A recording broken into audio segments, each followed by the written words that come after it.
Penn State's all in on class of 2024 quarterback Michael Van Buren, but some things have changed. Is Michael Van Buren all in on Penn State? You are Locked On Nittany Lions, your daily podcast on the Penn State Nittany Lions, part of the Locked On Podcast Network, your team every day.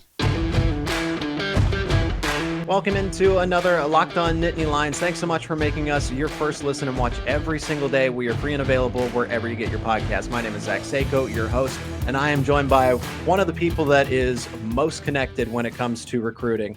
And he's from Rivals. That is Adam Friedman. Adam, thank you so much for the time. Recruiting analyst, and just it really does it all when it comes to Rivals. Adam, where can people keep up with your work, the incredible stuff that you do, and just how plugged in you are? Like, you are one of the truest sources out there, and people are going to learn that today if they're meeting you for the first time or listening to this. Thanks, Zach. Yeah, I'm all over rivals.com. They can find me on Twitter and Instagram at Rivals Friedman.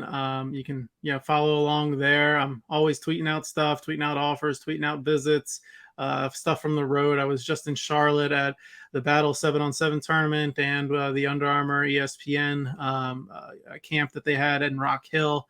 And this coming weekend, I'll be at the OT7 7-on-7 tournament in Baltimore, and then another Under Armour ESPN camp in New Jersey. So really making the rounds right now in the Mid-Atlantic and Northeast as the weather starts to get a lot better up here. Yeah. Yeah. So if you didn't believe me from my intro there, Adam is very much in tune with what's going on in the recruiting landscape, because we got some interesting stuff to talk about when it comes to Penn State in particular. And of course, Locked On Nittany Lions is now your go-to podcast for HappyValleyInsider.com, Penn State Rivals. Visit HappyValleyInsider.com. And that is your source for everything Penn State athletics, which we're going to do here with recruiting, because Penn State, now we're going to talk about the offensive lineman, the stretch run that Phil Trautwein has had, and he's not finished. Plus, there's some wide receivers, defensive linemen that Penn State are targeting.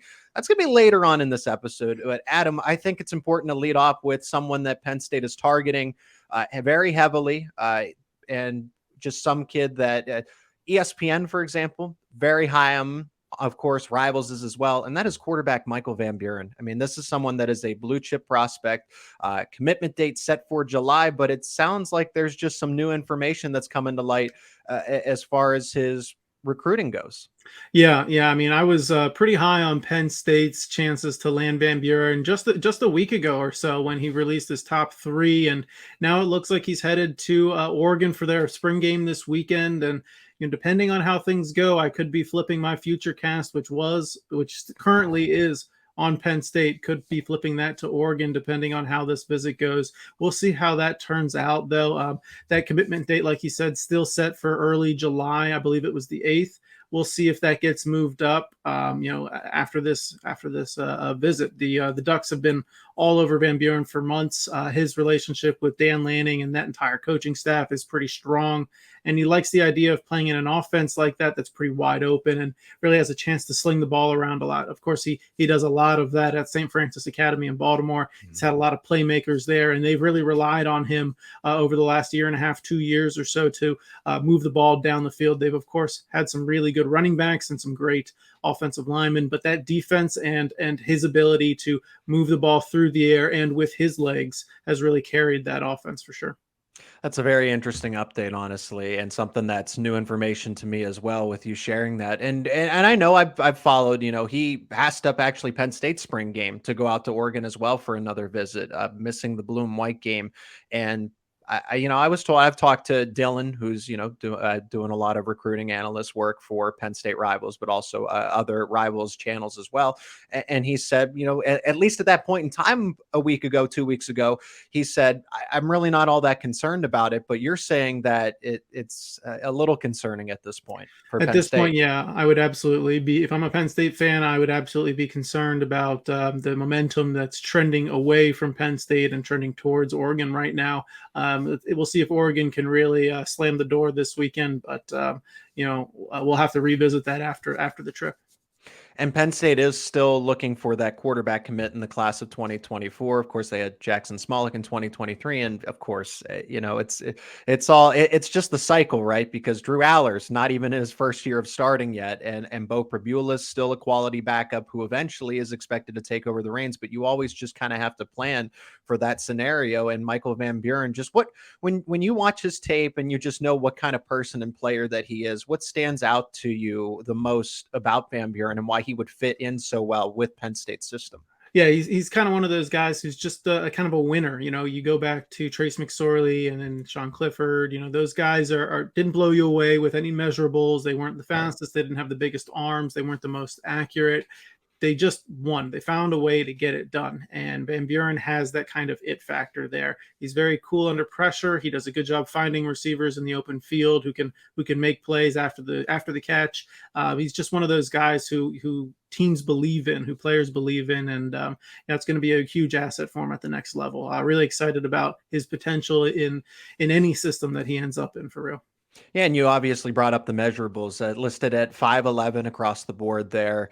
And I mean, Bryce Young is somebody that was able to kind of shed that label of, well, short quarterbacks can't get it done. Are there any coaches anymore that really look at the height and see like, well, he doesn't have the ideal size? I feel like the days of the 6'4", 240-pound quarterbacks, yeah, that's Drew Aller in this case, but you don't have to fit in that mold anymore. Are there any coaches out there that still believe that, 5'11" is just not going to cut it for me? There are a few, but the range has certainly stretched. There is a more broad appeal for the shorter quarterback who's more mobile, and that it factor, that winning factor that they bring to the table most of the time is something that can outweigh some of the concerns about their size. We're seeing that a lot with Bryce Young. Of course, he's one of the more exceptional quarterbacks we've seen in recent years. Just a really kind of slippery quarterback who just gets the ball out of his hands exactly when he needs to before he takes that big hit. And he's proven to be durable enough. We'll see if that holds up at the NFL level, but certainly at the college level, a shorter quarterback can absolutely get it done. And the final note on Van Buren, as far as when could you expect the next news break, or, just kind of an update, if you will, after, of course, has this visit with Oregon. So are we expecting something like, another future cast, or just any inclination of where he might go? Is that going to happen in a week, 2 weeks, in a month? Because his commitment date is set for July.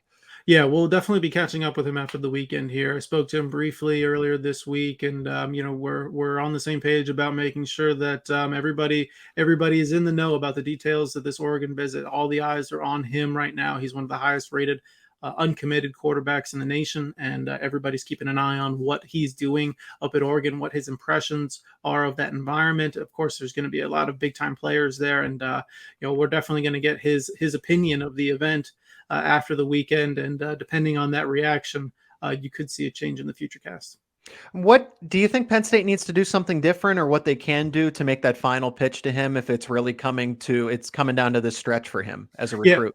It's going to be interesting to see just what his reaction is, and that's how you're going to gauge what Penn State's reaction is. Of course, today, after the news really came out that he's definitely going to be there, we saw a few more quarterback offers go out for Penn State in the 2024 class. So that should give you some inclination about Penn State's confidence in their stand, in where they stand with Van Buren at this point. So, we'll just have to see how things turn out after the weekend. And of course, Penn State's going to be looking at the same thing. So, we'll just have to wait and see there.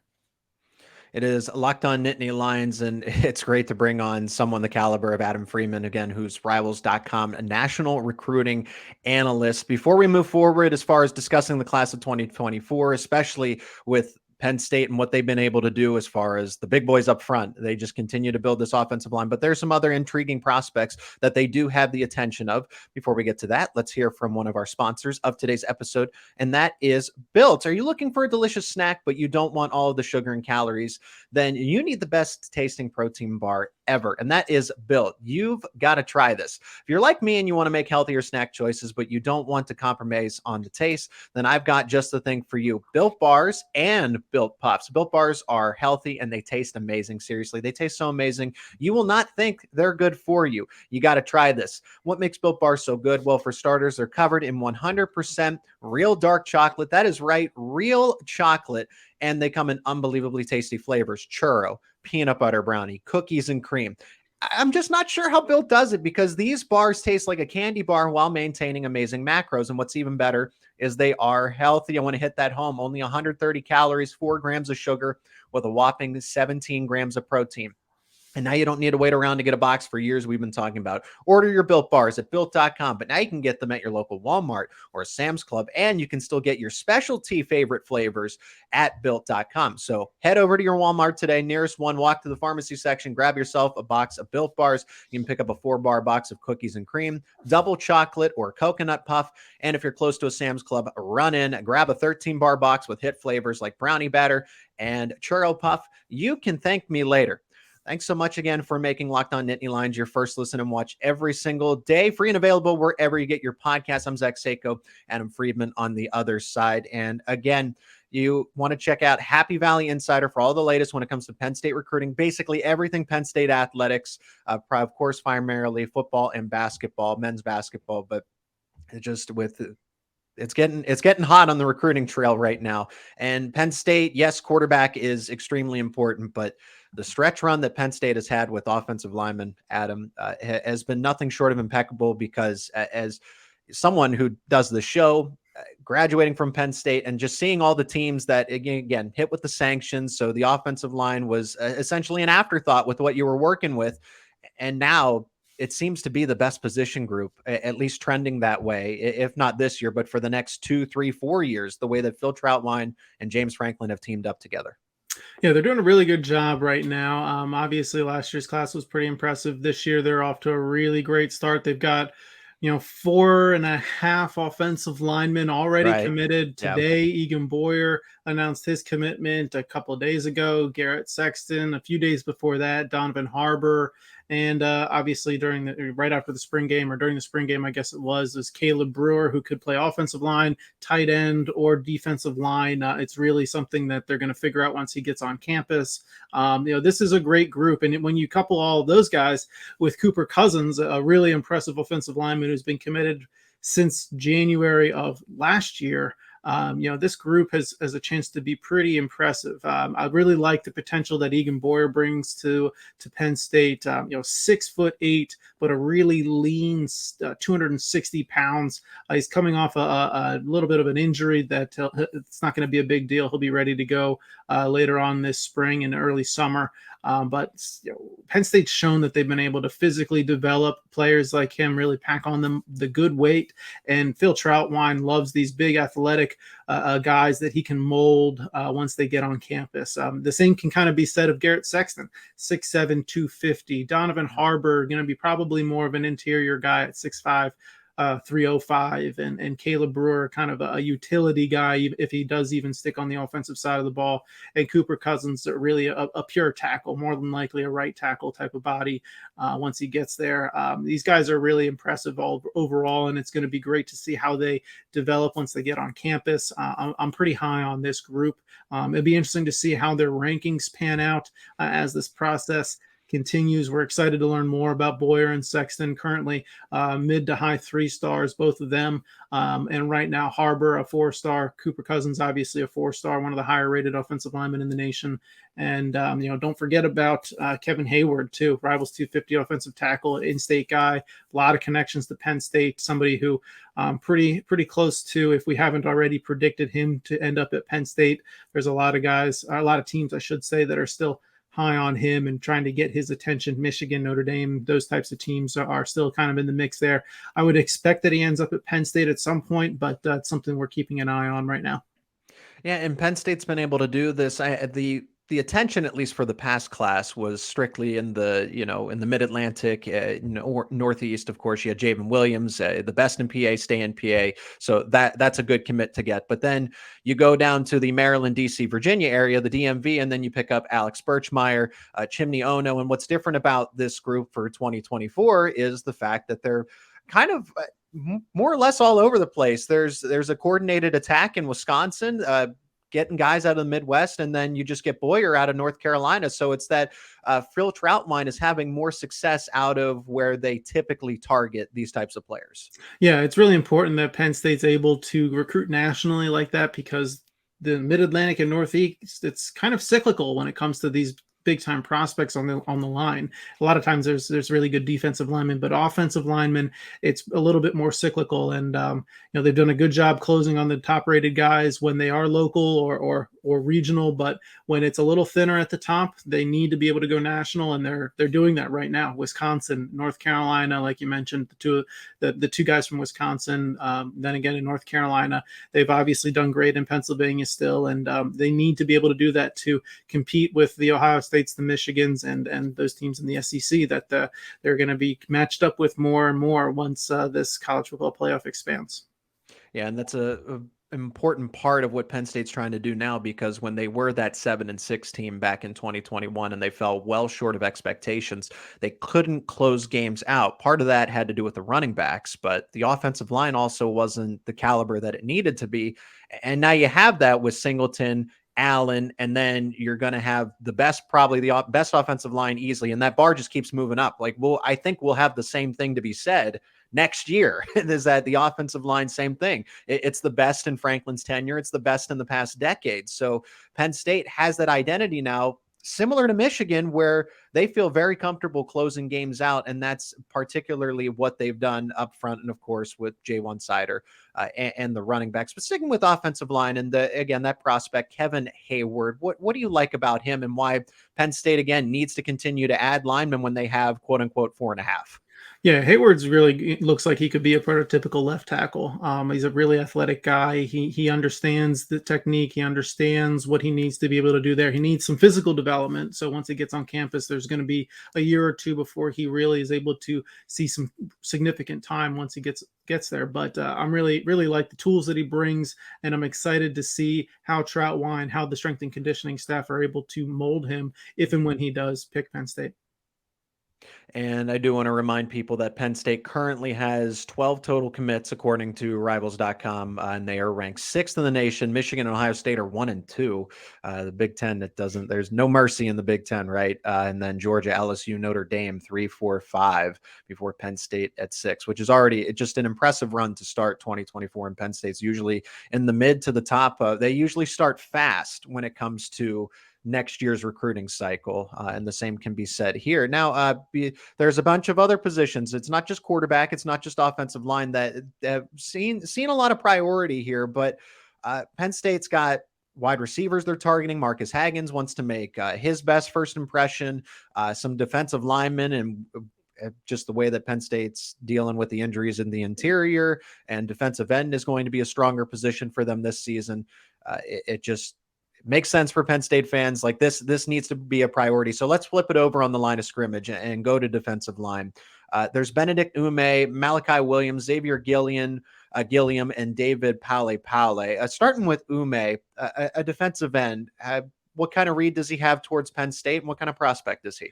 Yeah, I mean, it seems like Penn State's the odds-on favorite here. He's visited a couple of times. He's got an official visit coming up in the next month and a half or so, and it's really the only school he's been to multiple times. He's spoken very highly of the Nittany Lions. He likes what the environment's like. He likes the coaches. He's getting closer with the commits and some of the other recruits, and I think that barring any other school picking up momentum, I think Penn State's going to end up with this really talented defensive lineman who hails from Canada. Obviously, is playing in Connecticut right now at Avon Old Farms, a really impressive program up there. Who's turned out a number of players over the years, and I think Penn State's done a great job laying the groundwork there for really talented commitment down the road. And then another edge rusher, and this is someone that's close to home, Philadelphia, Pennsylvania, and Penn State seems to be the favorite as well, and that is for Malachi Williams.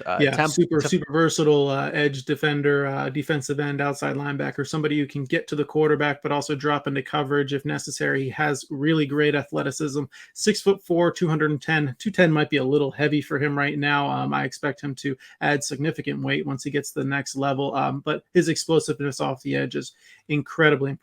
And Penn State fans can eventually thank Deion Barnes for this commitment if and when it does come, because he's really put in the work, especially with these Philadelphia kids. I mean, that's his hometown. Those are his guys over there. Everybody is really close with him. And, Williams is somebody who I could see turning into an impressive sack master for Penn State or whatever team he ends up with at the next level. And then there's Xavier Gilliam against somebody that Penn State really has just a good relationship built with to start before he's made any lean towards a commitment. Yeah, somebody that I could see ending up there. It's really important to see whether or not Penn State can close on him. A DMV guy. It's an important area for Penn State.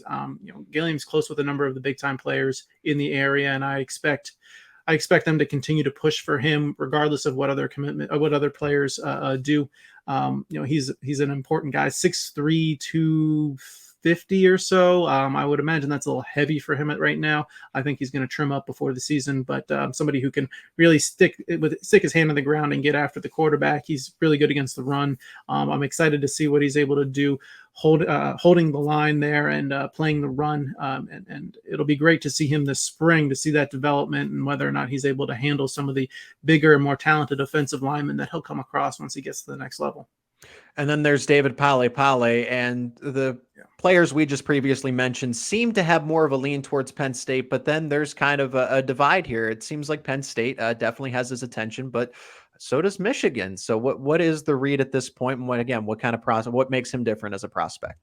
Yeah, he's a really athletic interior defensive lineman, somebody who, again, can hold up at the point of attack, but he plays on the other side of the line of scrimmage. This guy can create chaos in the offensive backfield. He does a great job making tackles back there, whether it's against the running back or pressuring the quarterback, moving him off of his spot. You can move him, to the 1, you can move him to the 3. He can play in an odd front, an even front. Really like what he's going to be able to do at the next level and some of that versatility that he'll provide to the defensive front. A couple more prospects to discuss, but first, Locked On's mock NFL draft special is here, and it's bigger than ever. Follow along all 32 teams' first pick in a 6-episode ultimate mock draft experience. Only Locked On can deliver. All episodes are available now at Locked On NFL Draft on YouTube or wherever you listen to your podcast. Draft is just hours away at this point, depending on when you're listening, of course, but it'll be very exciting for Thursday, April 27th. I'm Zach Seyko, joined by Adam Friedman of Rivals. Again, knows everything recruiting, really. You need a recruiting update. You check out Adam Friedman's Twitter and what he contributes to rivals.com very frequently. Adam, just a few more prospects, again, that are very notable, at least as of late. And let's flip it back to the offensive side and go to wide receiver, because Marcus Hagans, I'm still kind of, as Penn State fans, everyone's waiting for him anxiously but eagerly to land that first top tier wide receiver prospect. And there's Chance Wiggins and Keelan Adams who are in the fold. Let's begin with Wiggins. What does Wiggins provide, and what's his relationship with Penn State as of right now? Yeah, Wiggins has he's setting up an official visit to Penn State. There are a few other teams that are in the mix there. He's working on setting up those official visits. I just saw him over the weekend, and this guy is every bit the 6'3", 186, probably more, closer to 195, I would imagine at this point. Does a really good job making big plays down the field. A really athletic guy, long arms. That catch radius is something that quarterbacks at the next level are going to love. He's from Virginia. He's got a lot of ties to the coaching staff. The coaches know him very well over there, and I would think that Penn State has a puncher's chance when they get that official visit. But you'll have to see how much they want to push for him, considering some of the other big targets they've got out there. Keelan Adams is somebody that they've been very high on for quite a while. I just saw him a few weeks ago as well. He's transformed his body a little bit. He's gotten a little bit leaner, a little looser as a route runner, and that's really helped him become a more dynamic player. He's had really good hands for a long time. He's had good straight line speed. He can really get down the field. But trimming up a little bit and becoming a more powerful player has helped him create more separation out of his breaks, and it's something that is going to pay dividends down the road, I would think. And this is someone who's one of the top prospects in all of Virginia. Go figure, with Marcus Hagans coming over to Penn State. But Ohio State's in the mix as well. And you would expect teams like Virginia Tech and West Virginia to be involved. But Ohio State is looking at him as a prospect as well. So Penn State definitely fighter's chance with Adams as well. And what is, just from conversations you had, what has been the overall impression with Marcus Hagans and how he fits into everything that Penn State wants to do thus far in his young coaching career in Happy Valley? Yeah, I mean, everybody really is very familiar with him and what he's been able to do with receivers for years and years when he was coaching at Virginia. He's got impressive connections throughout, not just the state of Virginia, but throughout the region, the Mid-Atlantic, the Pennsylvania, North Carolina, New Jersey. All the big-time players, all the big-time coaches know him, are familiar with his personality, and they're familiar with the way he develops prospects. That's something that's actually paying dividends for Penn State right now with somebody like Jalen Hornsby out of Camden, New Jersey, somebody that I would think Penn State has a very good chance with once they're able to get more contact with him throughout this spring and summer. He's a name I'd keep an eye on. And I mean, it seemed concerning from Penn State's point of view because there's prospects like Rico Scott, Bishop McDevitt, saw him in the championship game to play in the state championship game where they, obviously won by a boatload. And he wasn't even the biggest factor, but you knew just all the attention that he's going to garner. And then he goes down to Alabama and he's verbally committed there. So that seems like it's a concern. Marcus Haggins is supposed to be a boost in recruiting, and you miss out on a blue chip prospect right at home. And he goes to the Crimson Tide. So he's somebody I'd keep an eye on, though. Okay. Penn State's not going to stop recruiting him. The connections are too strong at Bishop McDevitt there. Just keep an eye on him as the process goes on because, again, the unlimited official visits now for players. Regardless, I mean, he hasn't taken one just yet, but keep an eye on Rico Scott because I would be willing to put money on the fact that he would probably end up taking a visit to Penn State at some point in the summer or sometime during the season. He's been there a number of times already, but we'll keep an eye on that recruitment as he's able to really build more of a relationship with Haggins. So there is some light at the end of the tunnel here because I know just there were people in my comments in particular saying, what's the point of getting player X if they can't even keep Rico Scott when he's in Pennsylvania? So that is good news for those people that did have that concern.